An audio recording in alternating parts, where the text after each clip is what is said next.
na ningependa kweli kweli kutoka kwa ndugu zetu wanaharakati wa Masai kutoka Ngorongoro, Isaya Olepozi. Unafikiri ni kwa nini Watanzania waiunge mkono Chadema? Karibu. Asante sana ndugu yangu na katibu wetu mstaafu. Recording in progress. Nadhani nasikika vizuri. Unasikika vizuri, endelea. Karibu. Okay, sawa. Nafikiri kwangu mimi iko wazi kwamba kwa nini wananchi wa Tanzania wanaunga mkono Chadema. Wanaunga mkono Chadema kwa sababu Chadema imekuwa tumaini la watu wengi na imebeba agenda ya wananchi kwa muda mrefu. Ukiangalia kwenye maeneo yetu kama Ngorongoro na sehemu zingine ambazo wananchi wanapitia shida, ukiachana na zile shida ambazo tunashare kama nchi, lakini kwenye sehemu moja moja kwa maana ya wilaya mpaka vijiji na sehemu zingine na watu moja moja wanaopata shida mbalimbali, kukandamizwa na sheria kandamizi, Chadema wamekuwa wakisimama kuhakikisha kwamba hakuna mwananchi hata mmoja atakayeonewa na asipate nafasi ya kuwakilishwa na Chadema kwa kusemewa hata kama ni mwananchi wa kawaida. Hii iko wazi kwa sababu tumeona kwamba kuna viongozi wengine ambayo walishawahi kuwa wakandamizaji wa Chadema, lakini baadaye walipokuja kupotezwa na mfumo wao ile Chadema wamesimama kuwatetea na kupaza sauti waweze kurudishwa, licha ya kuwa ukweli ni kwamba usiofichika kabla ya wakati wakiwa kwenye uongozi na kwenye ngazi ya maamuzi kwenye serikali, lakini kwenye via mfumo wa chama chao walikandamiza vyama vya upinzani. Mfano mzuri ni Humphrey Polepole aliyokuwa balozi wa Tanzania na vile ambaye amepotea, hatujui alipo mpaka sasa. Lakini vile vile ukiangalia kwenye maeneo kama Ngorongoro na especially kwa sehemu yetu ya Masai Land wote, kwa sababu hakuna sehemu kwenye Masai Land ambayo iko salama kwa sasa tunavyozungumza, tokea utawala huu uingie madarakani kwa miaka 4 iliyopita hadi sasa hatujawahi kuwa salama na hatuko salama hadi sasa. Ukiona ni kama vile Chadema imebeba agenda kubwa sana ya kuwatetea wananchi, hasa ukiangalia sisi kama wananchi wa Ngorongoro, Chadema imebeba agenda kubwa. Mnakumbuka mlipokuja kama Baraza la Vijana Taifa, ukiwepo wewe ukiwa katibu na pia vile vile akiwepo mwenyekiti aliyokuwa mwenyekiti wetu John Pambalu, ambaye mlikuja Arusha. Mnakumbuka kabisa kwamba ndio mara ya kwanza tumeibua matatizo ya Ngorongoro kupigwa mnada na Loliondo, ambaye baadaye licha ya watawala kusema kwamba si kweli, lakini baadaye walikuja kutangaza dhamira yao ya kuhamisha wananchi. Na ilipofika 2024 mwezi wa 8, hatimaye wakafuta vijiji vyote vya Ngorongoro na kata na vitongoji vilivyopo, kuiondoa kabisa kwenye mfumo ya upigaji kura na kufuta isiwe sehemu ya utawala na kubaki sehemu ya uhifadhi. Na ndipo wananchi wa Ngorongoro walipoamka kuingia barabarani na kufunga barabara kwa siku 5 hadi walipokuja kutengua JN ambayo walikuwa wametangaza kibatili, iliyotangazwa na mkuu wake Samia ambaye anaitwa aliyokuwa waziri wa TAMISEMI wakati huo, lakini sasa nasikia yuko kwenye Wizara ya Afya, Bwana Mchengerwa. Ilitokea kwamba Chadema imesimama kututetea, imesimama kukemea na kusema kwa wakati wote kwamba kinachofanyika Ngorongoro ni uonevu, kinachofanyika Loliondo ni uonevu, kinachofanyika Kia ni uonevu, na kinachofanyika kila sehemu ambapo pamepitishwa korido kinachoitwa ya wanyama kwa ajili ya umegaji wa ardhi ya jamii kupeleka kwa Waarabu wa Dubai ni masuala yasiyokubalika, na Chadema imesimama bila kupepesa macho kabisa.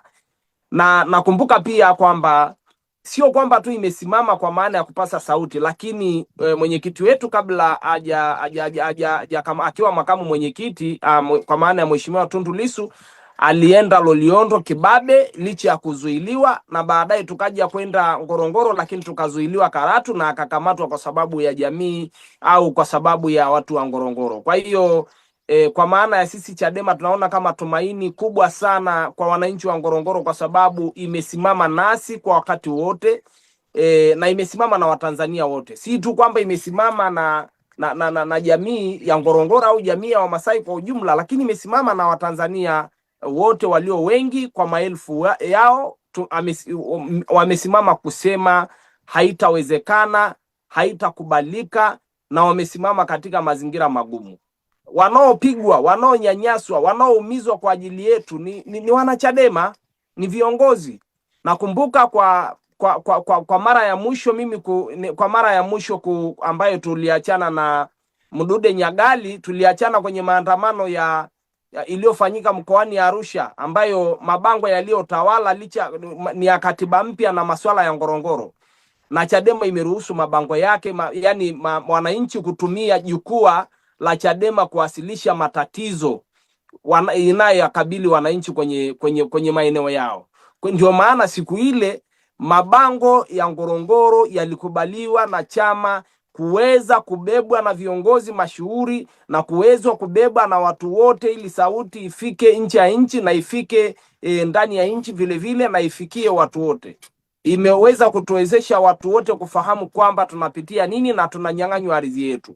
Lakini Chadema pia imebeba agenda ya Chadema kwa muda mrefu na kuhakikisha kwamba imefikisha sehemu husika, kwa maana ya watu wote kubeba masuala ya Ngorongoro na kuhakikisha kwamba hatutanyongwa kimya kimya kama ambavyo watawala wanadai kwamba sisi ni nchi huru, lakini wakati huo wanatunyonga. Na naomba pia nitumie fursa hii ambayo nimepata kwa neema ya leo kwamba bado tunapitia changamoto yale, kwa sababu jana wameenda kupeana Lake Natron ambayo ni vijiji ya wananchi, kwa kuzingatia kwa kufata ile ripoti ya zile tume ambazo ziliundwa kwa ajili ya kuja kuangalia migogoro ya Ngorongoro. Walienda kupeana jana sehemu kinaitwa Lake Natron, kwa maana ya ziwa Natron, ambayo yuko katika tarafa ya Sale, kufanywa kwa WMA na vile vile kwa ajili ya kutengeneza mazingira ya kupandisha kwa game reserve. Na ni kwa sababu tu wananchi walihakikisha kwamba hakuna kitu kitakachofanyika, lakini jana sasa wameamua rasmi kwenda kupeana, na kamati ya ulinzi na usalama kwa maana ya DC na watu wengine jana walikaa kwenye kamati na wakaenda kupeana bila wananchi kujua kwamba hiyo ardhi imepeanwa. Lakini nyingine wamefuta vijiji vya tarafa ya Loliondo, kwa maana mnakumbuka kama walichukua siku ya mita 1500, wamekuja tena kufuta vijiji vilivyobaki, kwa maana ya kijiji cha Ngara, kwa maana ya kijiji cha Ngusero Sambu, Soisambu, Lolosokwan, Losoitok na Arash. Wamefuta vijiji kwa kusema kwamba tunataka kubadilisha hati, lakini walichoandika ile document wameandika kwamba umiliki huu ya hii kijiji kimebadilishwa kwenda kwa Rais wa Jamhuri ya Muungano wa Tanzania. Kabisa wamemuaddress kwa maana wamemuaddress rais. Kwa hiyo mimi naomba kusema kwamba na tarafa ya Ngorongoro hakuna kitu tulichopata zaidi ya ile GN kufutwa, lakini vitu vingine vyote hatujapata kati ya zile tulizozungumza baada ya kuonana na Samia tarehe 1 mwezi wa 12 mwaka 2024. Lakini vile vile baada ya ile tume ilikuja kutoa ripoti ambayo inapendekeza tufukuzwe kwenye maeneo yetu, na baadaye tumeona UNESCO,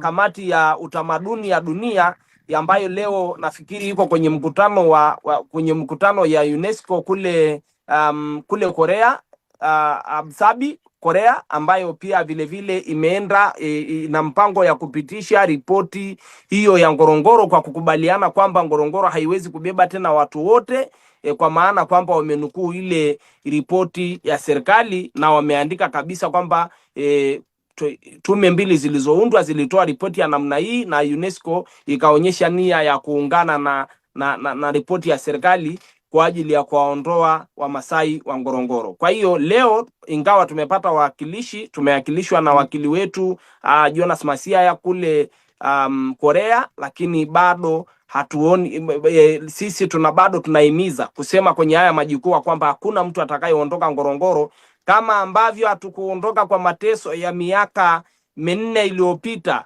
Tulinyanyaswa, kunyang'anywa miradi yote licha ya kutudai kodi. Sasa hivi Tanzania tunadaiwa kodi kama Somalia. Yaani unadaiwa kodi ambayo huwezi kuletewa maendeleo.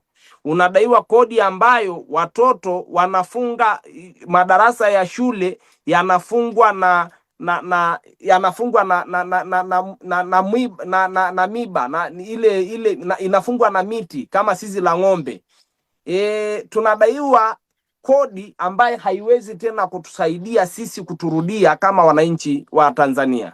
Kwa hiyo sisi tunasema kwamba hakuna binadamu, hakuna mwananchi yeyote wa Ngorongoro atakayeondoka kwenye maeneo yake, na liwalo na liwe. Tumesema hivyo, na tumesema hivyo tukirudia mara nyingi sana. Lakini vile vile pia wazi masuala ya Chadema yako wazi, kwa nini yanaungwa mkono na Watanzania walio wengi, kwa nini wanachangiwa, kwa nini tunapenda kuchangia, tunapenda kusimama na Chadema kwa sababu zilizo wazi. Imesimama kusemea sauti ya watu walionyongwa. Imesimama na agenda ambayo inasukuma kukamata na kuwajibisha wale waliofanya mauaji ya Oktoba 29. Imesimama kudai katiba mpya ambayo ni hitaji la Watanzania kwa muda mrefu, lakini familia chache zinazonufaika na kugawa rasilimali za nchi yetu kama keki ya birthday imeamua kuwakandamiza Watanzania, kuwafanya kuwa watumwa wa ndani, kuwafanya kuwa watumwa. Kwa hiyo sisi tunasema kwamba maelezo ya kuunga mkono Chadema siko wazi, na ndio maana inaungwa mkono na Watanzania walio wengi, na ni chama ambacho hakipotezi dira, ni chama ambacho kiko katika misingi yake kutokea kuanzishwa mpaka sasa. Imekemea ufisadi mpaka leo, imeongelea masuala ya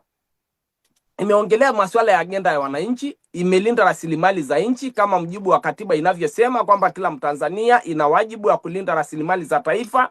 Chadema imekuwa ikifanya hivyo, na imesimama katika nyakati ngumu. Kama swala la bandari, mnafahamu watu wengi walikamatwa, waliteswa.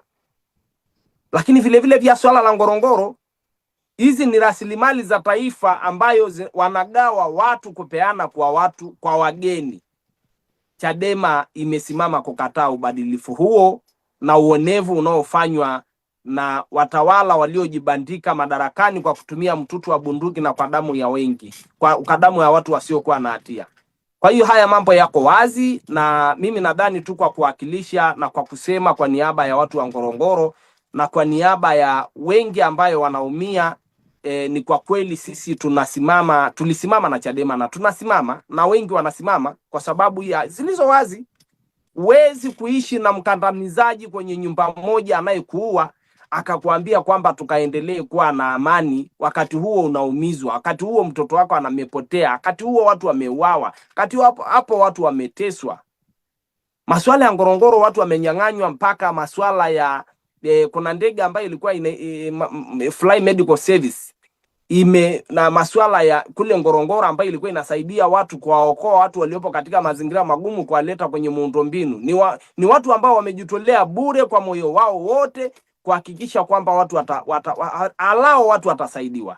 Lakini wamenyima vibali ya kuoperate Ngorongoro kwa sababu ya unyakuzi wa ardhi, kwa sababu wanataka watu wafe. Unapowanyang'anya watu wanaowasaidia kuwapeleka katika kuwaisha kwenye sehemu ya muundombinu ya matibabu, maana yake unamwandalia mazingira ya kufa. Lakini walikuwa wameondoa miradi yote ya masuala ya afya, na wameondoa mpaka huduma ya afya ya mama na mtoto, lakini mpaka sasa hivi masuala ya afya bado imethorota. Maana yake unamwandalia mtu matatizo, unamwandalia mtu kifo. Hakuna kauli nyingine ambayo tunaweza tukatumia hapo. Ndugu zangu, kwa hiyo mimi kwa kuchangia hilo na kwa kusema, naomba niseme kwamba kuhusu hili ni kwamba ni jambo ambalo liko wazi kwa nini Chadema inaungwa mkono na Watanzania walio wengi. Nadhani hiyo sio picha ya kutafuta. Na pia naomba niweke tu wazi kwamba chokochoko zinazoendeshwa kuhusu makamu mwenyekiti John Heche na inaitengenezwa na hao vibaka wa Chama cha Mapinduzi, nadhani ni vizuri wakatafakari, kwa sababu tumesimama imara na bado tutasimama imara. Hiyo ni kidogo, nadhani waendelee kusikilizia tutakachofanya, kwa sababu tunataka kuja kubadilisha nchi hii. Watanzania wote wapate katiba ambayo wameridhia kwa pamoja, katiba ambayo ukitoka ukiwa mtoto wa masikini, mtoto wa mkulima, mtoto wa mwalimu, mtoto wa nani, unatoka unakuja kuwa una uwezo wa anakuja kuwa rais wa nchi hii, au unaweza kuja kuingia kwenye nafasi kubwa kubwa ndani ya nchi hii. Tunataka sehemu ambayo Watanzania wote wanaweza kuajiriwa bila kuangalia ametoka wapi, bila kuangalia ni mtoto wa nani, kwa sababu sasa hivi ukihoji nafasi kubwa kubwa au kwenye mashirika makubwa kama TRA, TANESCO na mashirika mengine ya umma, watoto wa viongozi ndio wapo. Sehemu potesho watoto wa viongozi ndio wapo. Chain inatengenezwa kwenye system. Kwa hiyo utasikia tu ameteuliwa mtoto wa Magembe, umesikia ameteuliwa mtoto wa Samia, mko wa Samia, sijui nani, watu wote ambayo wako kwenye system na wameteka madaraka ya nchi yetu. Kwa hiyo naomba niishie hapo kwa kuwapa wengine nafasi, na niseme asante sana kwa kunipa nafasi hii. Asante sana Ole Pozi, ukiwakilisha jamii kubwa sana ya Wamasai kutoka Ngorongoro. Bila shaka wamezungumza kwa kina kabisa ni kwa nini Chama cha Demokrasia na Maendeleo Chadema kiungwe mkono na wananchi, hususan jamii yako ya Wamasai, na umesema kwamba baraza la vijana wa Chadema Bavicha ndio wing ya kwanza, yani baraza la kwanza la vijana wa Chadema ambao lilifika kwenu Ngorongoro na likaibua changamoto yenu ya Wamasai wa Ngorongoro. Mpaka sasa hii changamoto yenu ya Ngorongoro imefahamika duniani kote. Inamaanisha unatambua mchango wa Chama cha Demokrasia na Maendeleo Chadema. Sasa kwa mwisho kabisa, sasa hivi Chadema inachangisha fedha kwa ajili ya baraza kuu la chama, na Chadema ndio chama pekee ambacho kilikataa kushiriki uchaguzi wa uchafuzi wa mwaka 2025, kikasimama na wananchi kudai mifumo huru ya uchaguzi ili kila mwananchi aweze kuchagua kiongozi anayemtaka. Sasa hivi Chadema inachangisha. Kwa dakika mbili, unaiambia nini jamii ya Kimasai kuhusu kuichangia Chadema? Karibu. Nadhani mimi naiambia jamii yangu kwamba mnatambua mchango ya Chama cha Demokrasia na Maendeleo Chadema katika uwakilishi wa jamii yetu na katika pia uwakilishi ya Watanzania kwa ujumla. Imesimama nasi. Hatuna budi kuichangia. Hatuna budi kuichangia, na kwa kukutaarifu tu mheshimiwa ni kwamba sisi tulisha unda magrupu ambayo tunachangisha. Kama unavyojua Ngorongoro pekee, yani Ngorongoro, wilaya Ngorongoro tuliakilisha kwenye ununuzi wa gari ya mheshimiwa mwenyekiti wetu ya Tundu Lissu. Baada ya kutoa gari lake polisi, unajua kabisa tuliasilisha milioni 7,980,000. Hiyo fedha ambayo tumeasilisha siku ile na tumedeposit na tukawatumieni bank slip. Ina maana leo sisi pamoja na kuwa kuna watu wetu wengi ambao wamejitokeza kuchanga mmoja mmoja, ambayo mnaona bila shaka mnaona kwamba wanachangia kwa kasi kubwa sana, lakini bado sisi tuna tukio letu maalumu kama Masai Land ya kufanya kama tulivyofanya mwaka uliopita. Bado tuko kwenye harakati ya kuhakikisha kwamba tunakusanya pesa nzuri kwa ajili ya kuwasilisha kwenye chama kwa ajili ya baraza kuu. Tumeona mheshimiwa mwenyekiti wetu alitoa agizo juzi kusema kwamba tufanye hivyo, lakini licha hiyo tunatambua mchango ambayo Chama cha Demokrasia na Maendeleo Chadema inafanya kwa Watanzania.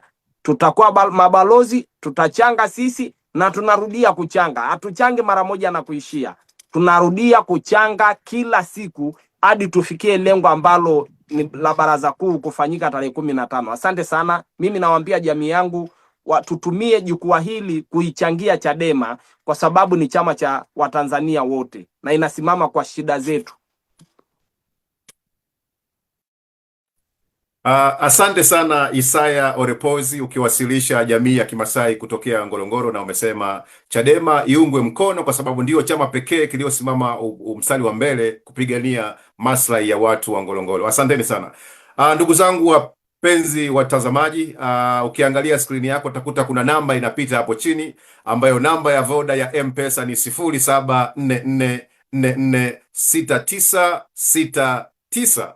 Jina la namba hiyo ni Chadema HQ, lakini vile vile kuna NMB Bank, namba ni 22 60 660 0140. Ukiangalia hapo jina lake ni Chama cha Demokrasia na Maendeleo, Chadema. Angalia kwenye skrini yako utakuta kuna namba zinapita hapo. Tafadhali changia. Tunaye mhasibu moja kwa moja kutoka makao makuu ya Chadema, Tito Kitalika atakuwa yuko hapa, na baadaye tutampatia muda wa kusoma michango inayoingia. Hawezi kusoma majina mawili, atasoma jina moja moja. Kwa hiyo usalama wako wa michango umehifadhiwa. Hata soma majina mawili, atasoma jina moja moja. Na hongereni sana kuendelea kutufuatilia. Sasa watu mbalimbali tayari wameshawasili. Tunao watu wengi sana hapa mpaka sasa. Tunaye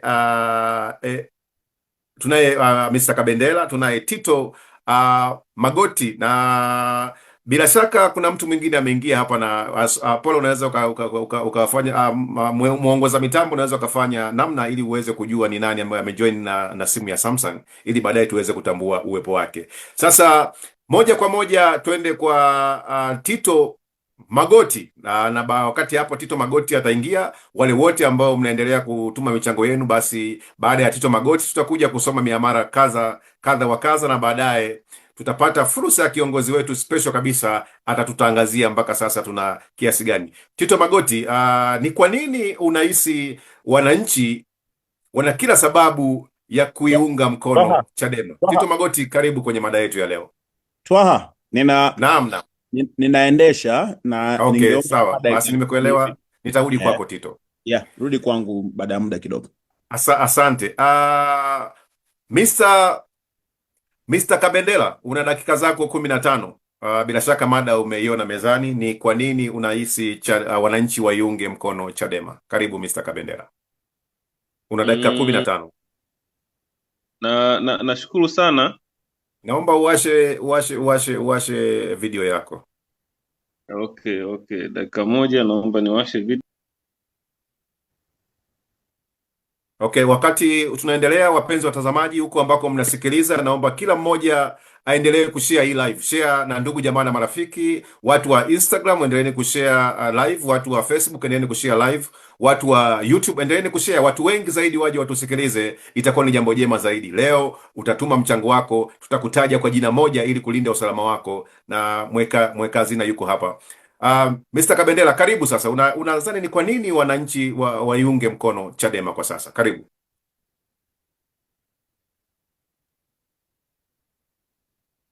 Washe mic yako Mr. Kabendera, washe mic yako. Hapo nasikika? Hapo unasikika, karibu. Okay.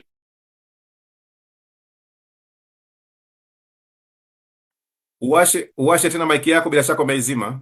Karibu. Nashukuru sana kwa kupata nafasi hii ya kuwa sehemu ya mjadala wa leo. Cha kwanza, natumai tunaendelea wote vizuri, na nawapongeza sana wapambanaji. Unafanya kazi kubwa sana, na wengine wote ambao wamejitolea na kuona umuhimu wa kufanya kazi hii iliyotukuka kabisa. Kuna kila sababu Watanzania waiunge mkono Chadema, na hasa katika kipindi hiki, katika nyakati hizi ambazo kuna propaganda na uhasama mkubwa wa kuhakikisha kwamba pengine chama kinashindwa kufikia malengo yake, pengine baraza kuu, na kuendeleza shughuli mbalimbali za chama. Cha kwanza, Chadema ndio chama pekee ambacho ni sauti ya Watanzania katika mambo mengi, kwa msingi katika mambo yote yanayohusu Watanzania. Na nimeona kuna kasi ya hawa mamluki ya kujaribu kufanya propaganda ya kumchafua makamu mwenyekiti, kuonekana kwamba kuna fedha zinaliwa. Ukifuatilia kwa makini, unaona ni project ya Chama cha Mapinduzi na watawala kwa kifupi, kuhakikisha kwamba wanakwamisha Watanzania kuweza kuendelea kuchangia Chadema. Sasa ushauri wangu na mimi, maoni yangu, nilichokuwa nakiona ni kwamba, unajua uongo ukisemwa sana, saa nyingine unakuwa watu wanaanza kuamini kweli. tuongeze kasi ya kuweza kuwasema na kuwaanika, kama vile kule Tabora katibu alivyotoa taarifa jana ile kuhusiana na huyo Mwaipopo, kwa sababu watu wanafahamika. Tuwaanike mchana hadharani, majina yao, wanatoka wapi na hali zao, na hata ikiwezekana tuweze kujua ni kiasi gani ambazo wanapewa kwa ajili ya kufanya propaganda. Na mimi nataka niwaambie Watanzania, naomba niwaambie Watanzania kwamba hawa watu hawezi kuzuia mafuriko, hawezi kuzuia mkondo wa maji. Wanapoteza muda wao, wanajidhalilisha na kujiaibisha. Lakini pia Watanzania watambue maadui wao, maadui wa demokrasia katika nchi hii, watu ambao wanabariki yale ambayo yalitokea na ambayo yanaendelea kutokea kutoka kwa watu na kucheleweshwa kwa katiba mpya, kuendelea kushikiliwa kwa mwenyekiti wetu jela bila sababu zote za msingi. Na labda niseme kwamba natambua kwamba vijana wameamka, Watanzania wameshasanuka kwa kweli. Hiyo ndio furaha ambayo mimi ninayo, kuona kwamba wanaendelea kuwapuuza na wawapuuze kweli kweli, na namna pekee kwa wakati huu, namna bora ya kuwapuuza ni kuchanga, kuzidisha kasi ya michango. Bado tuna hali na tuna kila sababu ya kwenda kuchangia. Nadhani tuzidishe kasi ya michango. Tuna katika matumizi yetu ya kila siku michango ndio hiyo. Ukitoa shilingi 5,000, ukitoa 10,000, atakayetoa 100,000, atakayetoa 50,000, hapo unapochangia ndio moja ya sababu inayofanya pesa inaongezeka. Leo sasa tunaelekea kufika milioni 200, nadhani bila shaka itakuwa tunakaribia, pengine ishafika. Lakini kwa sababu watu wamechanga shilingi 5,500, wengine 10,000, wengine 500, wengine 200, pesa hizo ambazo tunachanga ndio zinaongeza. Kwa hiyo tusisubiri tuchange mpaka 100,000, laki ngapi, hapana. Tuchange kile ambacho tulicho nacho, na ndicho kinachopelekea sasa kufikia hapa tulipo. Na mimi niwaambie kitu kimoja, siasa za majitaka sasa zimefika mwisho wake. Hiki ndio kipindi pekee ambacho maji na mafuta yanajitenga. Kuna watu wanafanya siasa ni kama wanachekesha, lakini kwa sababu tumekubali tuna hiyo siasa ya vyama vingi, wache wenyewe wajifie wenyewe, wache wajifie wenyewe. Kuna vitu vingine ukikaa ukisikiliza, kuna watu watetea, lakini kwa sababu ni project, kuna watu wanafadhiliwa na wenye mamlaka, wanapewa fedha kwa ajili ya kuongea ujinga, vitu vya kipuuzi kabisa. Na watu wasiopenda kufanya kazi, wenye tabia ya uchawa na wasiofikiri vizuri, wanakumbatia huo ujinga. Mimi niwaombe sana Watanzania, mambo yote yako wazi. Hakuna chama kinapambana usiku na mchana. Watu wetu wengi, wengine hawapo tena hapa, ni diaspora, wamekimbia kwa sababu ya kupambana kuhakikisha kwamba tunarudisha haki katika nchi yetu, tunapata katiba ambayo itatufanya tupate viongozi ambao wanatokana na wananchi na sio viongozi wa kujipachika, tuweze kufaidi uchumi wetu tulionao. Sio tunakaa na Wachina wamejaa nchini hapa, kama vile tunakuelekea ni kama taifa hili sasa mali zinamilikiwa na wageni, sisi wenyeji tunabaki kutizama. Hayo yote ndio sababu tunachangisha, tuhakikishe tunafanya baraza kuu ambayo tutakwenda kutoa maamuzi yatakao kutuvusha twende mbele zaidi hapa tulipo. Na zaidi niseme kitu kimoja, pengine kuna watu wanakatishwa tamaa na hii kamata ya holela, kubambikizwa kesi, watu wanapewa kesi za ugaidi na nini. Haya mambo yatafika mwisho, ndugu zangu. Haya mambo yatafika mwisho. Haiwezi kuendelea kuwa hivi, kwa sababu ukweli ni kwamba mipango yote miovu ambayo wamekuwa wakipanga watawala dhidi yetu imekwenda inafeli siku kadiri ya siku, na dunia inawaanika, mambo yote yanafuatiliwa. Najua familia nyingi bado zina machungu, najua watu wengi bado wana vidonda, watu wengi bado wako katika maumivu makubwa kutokana na ukandamizaji na watawala unaoendelea mpaka sasa. Kuna watu ambao bado wana hofu, hata mimi mwenyewe, lakini uhakika ni kwamba haya mambo hayawezi kudumu. Tunakaribia kufika mwisho, na ili kuonesha kwamba tunaunga mkono jitihada za watu wetu, tunaunga mkono na kupinga uonevu katika nchi hii, njia pekee ni kuhakikisha kwamba tunachangia Chadema, kwa sababu watawala wamepoka ruzuku katika chama baada ya kupola uchaguzi. Njia pekee ni kuonesha kwamba Watanzania bado tunahitaji haki, na haki pekee inapatikana kupitia Chama cha Demokrasia na Maendeleo Chadema. Tukichangie kwa wingi tuweze kuhakikisha kwamba tunatekeleza operations za chama, lakini hasa kwa sasa baraza kuu. Hiyo moja. La pili, nilitaka nizungumzie kuhusiana na mwenendo huo wa baadhi ya watu. Ukifuatilia vizuri, kuna mijadala inaanzishwa kuweza kututoa kwenye reli. Sasa kwa namna moja au nyingine unaweza ukajikuta tunaingia katika mtego, kuingia katika mijadala yao. Mimi nadhani viongozi pamoja na wanachama na wananchi tu focus nini tunachokitaka. Katiba mpya na free Tundu Lissu ndio ajenda katika chama. Huu mwingine huu upuuzi ambao unaendelea, nadhani tuwapuuze, na namna pekee ya kuwapuuza ndio kuzidisha michango katika chama. Binafsi najepusha sana kwa katika mjadala leo, kwa sababu unapoteza muda, utawapa watu airtime ambao hawastahili, na ni watu wapuuzi tu, machawa ambao hawafikiri vizuri. Wameshaweka ukomo, wanafikiri wananunuliwa kwa shilingi milioni 2, milioni 1, na maisha yao ni magumu, wanatia huruma. Watu wanamnao tuwapuuze kwa nguvu zote. Na ndio maana nasema pia nadhani tuongeze kasi ya kuwaanika. Hao watu wanafahamika na kaa nao majumbani humo. Wanajipachika vyema ambavyo sio vya kwao. Tuwaanike. Kuna hatua nyingi. Hatua ya kwanza mimi nadhani ni kuwaanika na kuwataja majina yao, walikuwa wapi, wanafanya nini, kama waliongwa wamechukua kiasi gani, na mwenendo yake, ili watu waweze kumjua, Watanzania waweze kuwajua vizuri. Kwa sababu watu hao wapo na inaonekana wanaendelea watu wa kupenda vya bure, miseleleko hawaishi, lakini jukumu letu nadhani tuendelee kuanika.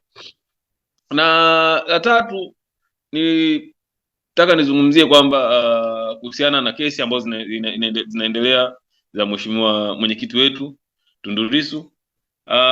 Kiukweli binafsi nimelitiwa sana moyo na hali na morali ya mwenyekiti wetu. Kama mwenyekiti, pamoja na kushikiliwa kwa muda wote, yuko katika hali hile, sisi ambao tuko nje tuna kila sababu ya kuunga mkono na kusukuma gurudumu hili kwa nguvu zote. Kiongozi wetu anaonesha bado yuko katika hali na morali hali ya juu sana. Matamshi yake, namna anavyo hata anavyoendesha kesi yake mahakamani, namna anavyohoji, anaonesha ujasiri wa hali ya juu. Kwa hiyo sisi ambao tuko nje tuna kila sababu ya kuungana naye.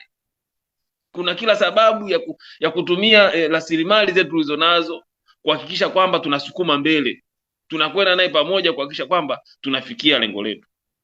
Ukweli ni kwamba Watanzania wengi wanafuatilia, hilo halina ubishi, lakini kuna vidudu mtu, kuna watu ambao wanadhani kwa kuongwa kwao, kujipendekeza kwao, kwa uchawa wao, wanaweza kuzuia ili vuguvugu tunaloenda nalo, kitu ambacho hakiwezi kutokea. Mimi nataka niwatie moyo watu wengi ambao wanadhani pengine tumechelewa. Hatujachelewa, tuko katika wakati sahihi na tuko katika sehemu sahihi. Kasi yetu ni nzuri, kinachotupasa ni kuendelea kushikilia, kama alivyosema mwenyekiti, kuendelea kupeleka moto. Milio hii inayotoka ni kwa sababu moto ni mkubwa.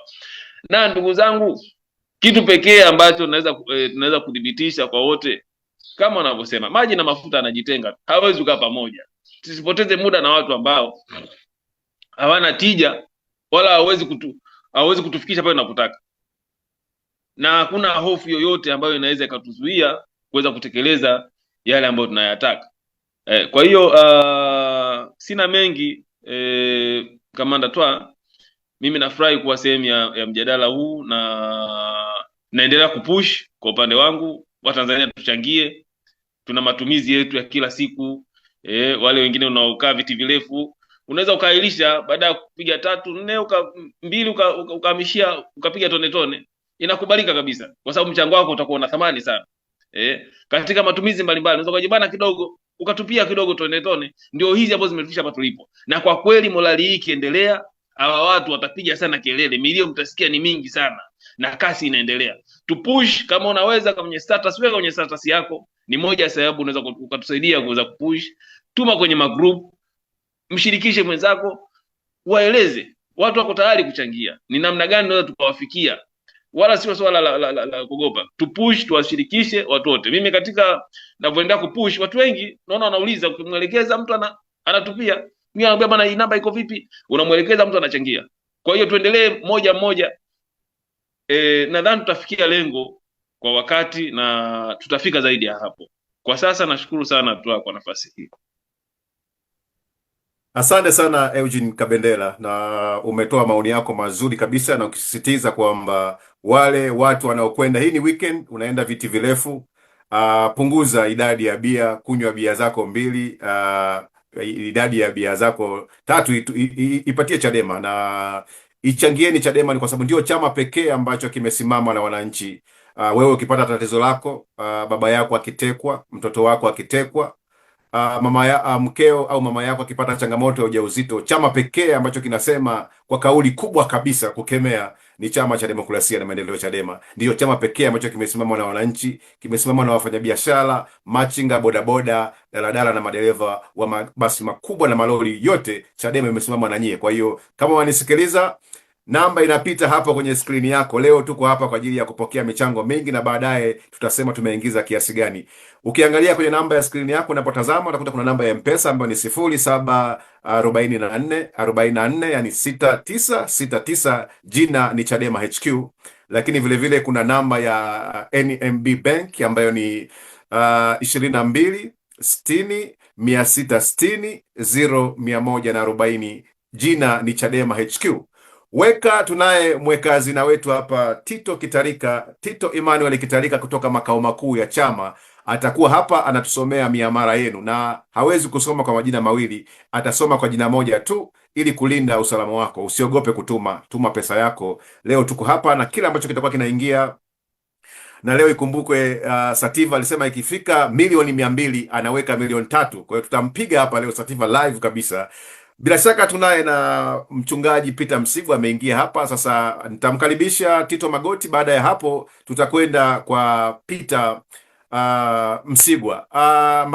Tito Magoti huyu ni mwanaharakati wa haki za binadamu, ni kijana ambaye ni wakili msomi kabisa, lakini pia kadi ya mazungumzo yake atatuambia ni kwa nini wananchi waiunge Chadema, na atawapitisha katika nyanja mbalimbali za mawakili, namna gani mawakili wanaharakati wa Chadema wamesaidia kesi za wananchi. Karibu wakili msomi Tito Magoti, karibu sana.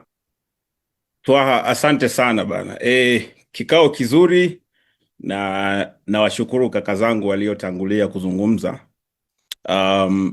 Sina budi kabisa kukubaliana nao, hususan katika mawanda ambayo wameyatanabaisha, kwamba kuna huo muktadha wa ajenda za wananchi ama masuala ya wananchi. Kuna swala la matumaini ya wananchi, lakini pia mshikamano na wananchi.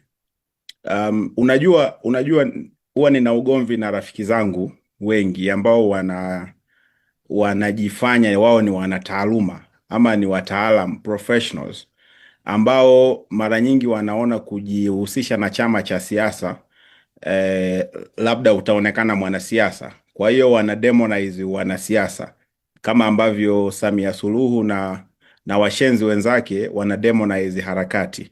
Sasa mimi nafikiri ni muhimu sana kuitazama Chadema kama jamii, au kama jamii ya watu ambao wanaamini katika maendeleo ya watu, katika haki za watu, katika mshikamano wa watu, katika udugu wa watu, unajua, katika haki za watu na kadhalika na kadhalika.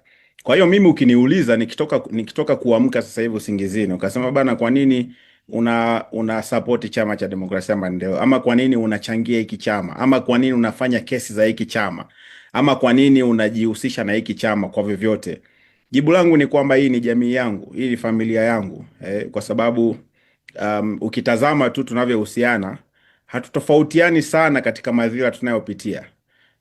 Mimi nitaenda jela, Twaha hautaenda, na Twaha unakumbuka tumeenda jela mwaka mmoja. Hakukuwa na utofauti kwamba huyu ni kiongozi wa chama, huyu ni mwanachama wa kawaida, ama huyu ni mwanaharakati. Leo tunazungumza, mwadhiri wa chuo kikuu Profesa Kaijage amekwenda jela, lakini amekwenda na vijana wengine wa chama wa Chaso. Kwa hiyo mimi ninaitazama Chadema kama jamii, ama kama jumuiya ya watu ambao wana mawazo sawa na wanaharakati, wana mawazo sawa na wakulima, kwa sababu wakulima pia wanakuwa pressed. Wana mawazo sawa na walimu ambao walipo strike zao. Wana mawazo sawa na wafanyakazi katika sekta isiyo rasmi, kwa sababu wanalipa kodi na ujira usio stahiki. Wana mawazo sawa na Watanzania ambao wanahitaji ulinzi, Watanzania ambao wanatafuta ndugu zao, watoto wao, Watanzania ambao wameathiriwa na sera mbovu za chama dola, chama katili cha Mapinduzi. Kwa hiyo ni justification tosha ya kuitazama Chadema sio tu kama political vehicle, lakini kama movement, kwamba hii ni movement ya watu ambayo ni people driven, wanazungumza agenda za watu, wanafanya masuala ya watu, lakini vile vile wanajibu ama wanajaribu kutoa mbadala kisera, kimawazo, kimatarajio, wakijaribu kurespondi kwenye hoja za watu. Na nimefarijika sana. Nimeona rafiki yangu Lema anadhani kwamba tungefanya zaidi, tungeshapata hiyo pesa ndani ya masaa 24. Ni kwa sababu Lema anajua tuko wengi. Yani watu ambao tunazungumza lugha moja leo, labda tangu mwaka jana na wengine tangu Oktoba 29, tuko wengi tu. Kwa hiyo anadhani kwamba tungedunduliza shilingi 100 ama 1000 ama 100,000, tungemaliza huo mchango kwa masaa tu. Lakini nataka nimtie moyo Lema kwamba we have done more than necessary. Yani tumefanya zaidi ya kila ambacho kilikuwa kinatarajiwa katika macho ya kawaida. Twaha, sio rahisi kupata milioni 200 ndani ya siku chache kwa kuhamasishana mtandaoni tu. Hakuna mtu ambaye amekwenda nyumba kwa nyumba. Hatujafanya kufuru kama wanayofanya mboga pale Mlimani City.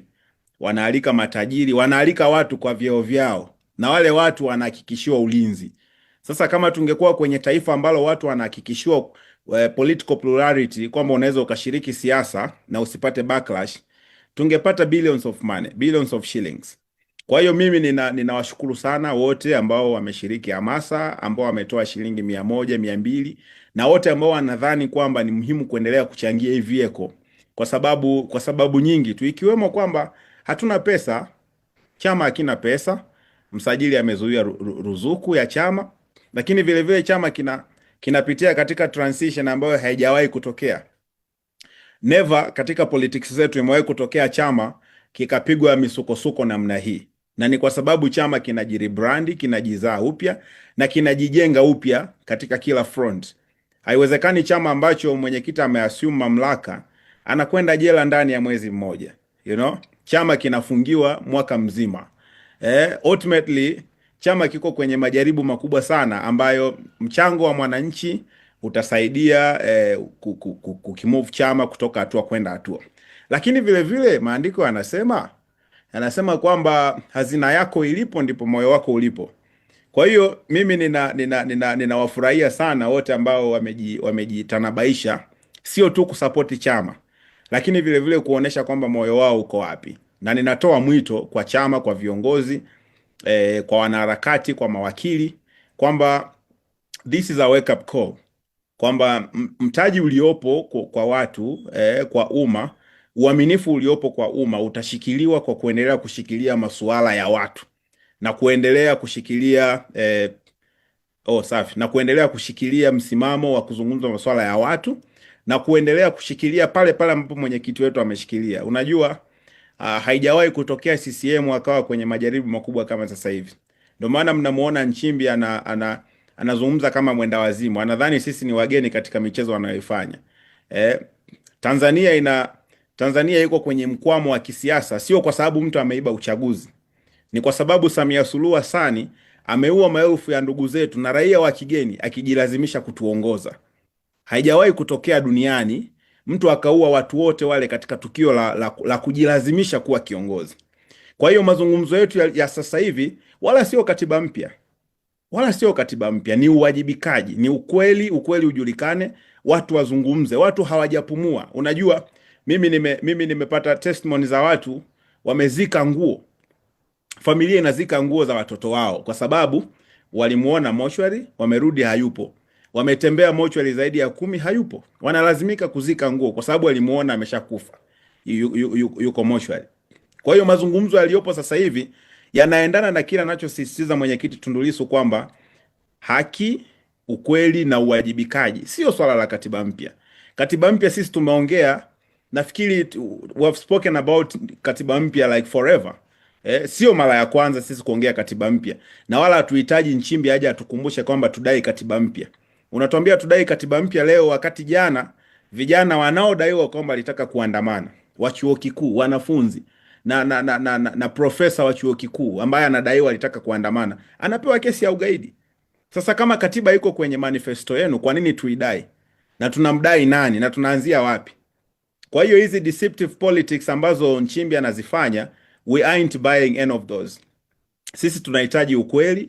Kwa nini watu wetu waliuawa? Perpetrators ni kina nani? Polisi watajane, nani alitoa amri ya kuua? Samia hawezi kuepuka. Nchimbi hakuwa kwenye level yote ya command. Probably anaweza kuwa excused. Lakini kwa nini anashirikiana na regime ambayo imeua watu kwa kiasi kile, alafu leo anakuja kutuambia kwamba tudai katiba mpya? Sisi hatudai katiba mpya kwa sababu tumeambiwa na Nchimbi. It's not gonna happen. Sisi tunadai katiba mpya kwa sababu ni hitaji letu na hatuwezi kuipata kwa mazingira ya leo. Kwa hiyo mambo ya maridhiano, sio katiba mpya, ni vitu ambavyo vitakuja automatic pale ambapo kuna ukweli, kuna uwazi, kuna uwajibikaji na haki. Hayo mambo mengine yatakuja. We love our country. We love our country. Hatuwezi kuitwa magaidi jana alafu leo tunaitwa warriors. Haiwezekani. Haiwezekani. Na uwezo wetu wa kiutu, wa kibinadamu na utashi wetu hautegemeani na approval ya Nchimbi wala mtu yote wa CCM. Sisi tunachohitaji ni heshima ya utu wa mtu kwa kadri alivyo. Sihitaji niitwe gaidi au niitwe mtu muungwana ili ionekane kwamba sasa nao I'm a human being. Mimi ni binadamu iwe iwavyo. Niwe sina akili timamu niwe ninazo. Niwe mwanaharakati nisiwe mwanaharakati. Niwe mwanachadema nisiwe mwanachadema. I'm a human. Tunahitaji ukweli, tunahitaji uwajibikaji. Na huu ndio msimamo ambao tunajifunza kwa mwenyekiti. Yeye ameacha kufanya biashara ya kisiasa, unlike the other group of leadership, the other group of purported opposition groups. Wao wameamua kufanya transactional politics. Yaani wamekuwa malaya wa kisiasa, nikiiba maneno ya Mwalimu Nyerere. Kwa hiyo tushikilie hapo kama tulivyohimizwa, tuchangie chama, tuzungumze ajenda za chama na tudai madai ya msingi ya chama na madai ya watu. Haya mambo ya maridhiano ya nini yatakuja tu. Na sisi tuna maswali mengi sana ambayo ni fundamental ya kuwauliza CCM. Kwa nini mnataka maridhiano? Yaani kwa sababu simlishinda uchaguzi 98%. Sasa kwa nini hamtawali nchi? Kwa nini nchi haitawaliki? Kwa nini mna struggle sana kupata uhalali wa kisiasa? Na kwa nini mnaturejea kila siku? Kwa hiyo mimi Twaha naomba niishie hapo kwa sababu najua wazungumzaji ni wengi. Lakini hoja yangu nasisitiza kwamba sababu za kukichangia chama ni sababu zile za wewe kuwa mwanajamii. Jamii yako, mahali unapolala, mahali unapoishi, mahali unapopata faraja, mahali unapopata utetezi. Mtakumbuka mwaka jana, huyu bwana alikuwa anaitwa nani? Alikuwa waziri wa viwanda, alikuwa waziri wa biashara kwenye serikali ya Magufuli. Mwambe alitetewa na mawakili wenzetu ambao ni wanaharakati wakati amepata backlash. Sijui yuko wapi. Kwa hiyo hii ni jamii yetu, ni familia yetu, ni familia ya kila mtu. Ni familia ambayo kila mtu anatakiwa aikimbilie, ni familia ambayo kila mtu anatakiwa ailishe. Ailishe. Na hii hatumaanishi kwamba kuna mchungaji sasa anakula madhabahuni. Hapana, wakija watu wa kiroho kama babangu Mwakipesile watazungumza vizuri hiyo perspective, lakini mimi nafikiri chama kinatakiwa kuchangiwa, chama kinatakiwa kuhudumiwa ili shughuli za chama zisikwame na mambo ya chama yasikwame, kwa sababu hii ndiyo njia ya ukombozi ambayo inaonekana na ambayo inaungwa mkono na Watanzania na kila mtu mwenye akili timamu. Asante. Asante sana wakili msomi Tito Magoti. Bila shaka umezungumza kwa kina kabisa ni kwa nini Watanzania waiunge mkono Chadema. Sasa tunafahamu kama chama hiki, Chama cha Demokrasia na Maendeleo Chadema, mwenyekiti wake ni wakili, amewahi kuwa rais wa TLS, na ambao mmeshiriki naye katika majukumu mbalimbali ya kiwakili na kisheria. Sasa unawaambia nini mawakili wenzako ambao wamefanya kazi pamoja na Tundu Lissu, lakini mawakili wapenda haki kuhusiana na kuichangia Chadema, ambayo mwenyekiti wao ambaye ni wakili mwenzao anasisitiza kwamba chama hicho kichangiwe kwa sababu ndio chama kilichobeba matumaini ya Watanzania? Karibu Tito. Mawakili, turejee maazimio ya kikao chetu cha mwisho wa mwaka ambacho kilifanyika mwezi wa 4 mwezi wa 5 mwaka huu. Moja kati ya gesture tulifanya pale ukumbini ni kuchanga pesa kwa ajili ya shelter ya mwenyekiti, 1000, 2000, 10,000 kwa ajili ya mahitaji ya kawaida ya gerezani, na tumemchangia katika nafasi zake zote, kwa sababu kuna mawakili pia ni wanachama wa Chadema wengi tu. Kwa hiyo tumemchangia kama rais wetu, our past president, kama rafiki yetu, kama kolegi wetu, kama mwalimu wetu, lakini vile vile kama kiongozi wa chama cha siasa ambacho kinatarajiwa, kinaaminiwa na kinakusudiwa kuleta mwanzo mpya Tanzania. Kwa hiyo mawakili ambao hamjachanga, mnajinyima fursa ya kushiriki hii safari muhimu sana, kwa sababu hii ni safari muhimu sana. You have to be part of history. Wengine mchango wao unaonekana vividly katika mazungumzo, katika matamshi, katika maandishi. Mawakili, hizo fee tunazopata kwa wateja wetu, 10% iende kwa mwenyekiti, 10% iende kwenye chama, na kama uwezi 10, toa 1% basi. 1%, milioni 100 shingapi wakili msomi? Hazina yako ilipo ndipo moyo wako ulipo. Kwa hiyo tu support movement, tu support familia. Yani lazima tuwe na uwezo wa kufaulu kuvuka hii bias kwamba wale ni wanasiasa. Hivi hamjawahi kuona watu wanaojifanya ni corporate lawyers, watu waoga hivi, wanajiassociate na CCM proudly kwa sababu wanaamini kwamba hawawezi kutoboa upande huu tulioko hata kwa nusu saa. Shughuli za CCM wataenda, wanaweza wasivaa uniform, lakini ni mboga lialia, kwa sababu that's how they shield themselves.